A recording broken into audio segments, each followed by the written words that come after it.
Ka-journey, na ako'y real talk karon. Kapila na nimo nasuyan nga kapoy ka pero dili man unta lisod ang trabaho? Mura ka gikurog sa stress bisan wala pa nagsugod ang adlaw. Ana gid na.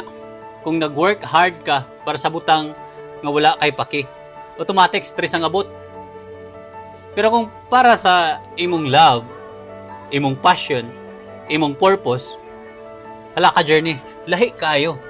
Dili na stress, energy na, dili na pressure, momentum na, dili na kapoy, excitement na.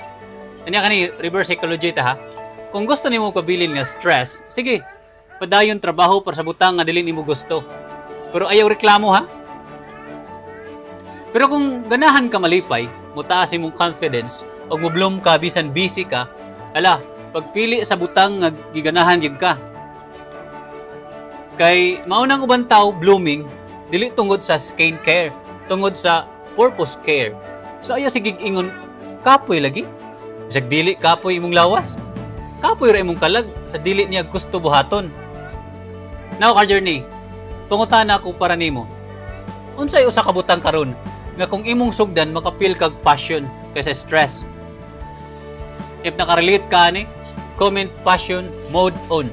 Og ayaw kalimot i-share kay basin na kay matabangan nga naay same struggle karon.